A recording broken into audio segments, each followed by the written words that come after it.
why do you think Black History Month is important for race equality in organisations?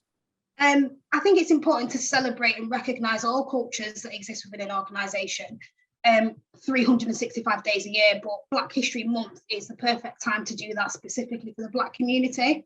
It's an opportunity to celebrate and educate on all aspects of Black culture. It's really important when it comes to understanding why society is the way it is today. So we need to reflect on our history, and there is in fact a rich Black history of in the UK. And you, of course, cannot be a member of the workplace without being a member of society. So encouraging people to bring themselves to work and be confident enough to share their lived experiences at work is important for overall education, I think. Brilliant. Thank you, Natalie. So what are you planning to do during Black History Month and why? Okay, so we know the theme for Black History Month is Proud to Be. So we've set our own theme that's going to run alongside it, which is celebrate, collaborate and reflect. So we are planning to focus on our Black staff through our intranet pages, and we have something that we run called HS2's, where it's a focus on an employee, interviewing them, asking them a series of questions about what it's like to work at HS2 and a few things about their personal life. But we're planning to have a focus just on Black staff for that month, so it'll be a Proud to Be HS2 feature. We want to celebrate Black culture through storytelling, dance and food. Elizabeth also mentioned earlier about maybe a food share, a culture share. We're thinking about, with the pandemic now, ways that we can do that, but we definitely want to share and celebrate culture. And lastly, it's actually our first birthday, so we'll celebrate the network's first birthday on the 1st of October. So we want to take some time to reflect back on our achievements over the past year. And one of the things you talk about is doing safe space solutions. So can you explain why you're doing safe space? Last year, following George Floyd's murder, our head of EDI put an article out on our intranet page. He also posted on LinkedIn. And very shortly after that, our CEO sent an email to all staff in support of him and acknowledging that the impact that this horrible event could potentially have on the well-being of staff.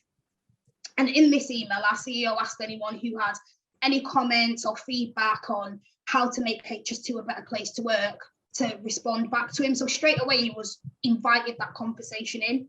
What followed was people coming back to him, which led to a series of conversations that were held between our Black, Asian and minority ethnic colleagues and senior leaders in our organisation. And we called this a roundtable discussion.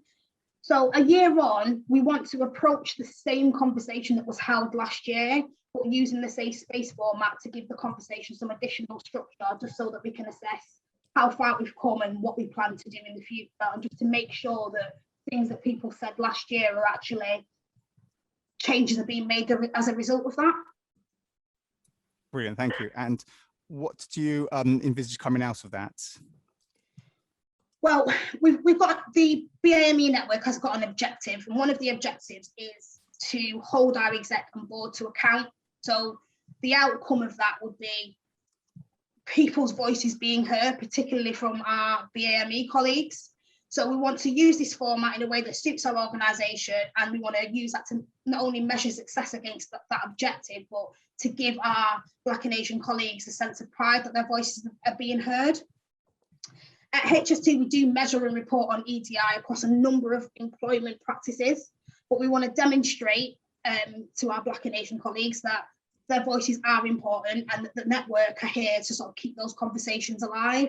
So it's sort of twofold. It's to uplift our colleagues in terms of pride, but also holding our exec and board to account so that they are in touch with what's happening within the organisation. So by holding these conversations, we think that we can use that as well to engage with our communities along the line of route. So I'm sure you're aware that HS2 will spread across the UK, and by educating from within, we hope that our staff, and whether that be a Black or Asian colleague or one of our allies, can take that education, and when they're going out and speaking to people in the community, or they're going into schools with high BME populations, that they can use that knowledge to teach the future generation. It's all about, we have a vision of leaving a legacy. We're more than just a railway. We definitely want to leave that legacy, and culture is a massive part of that.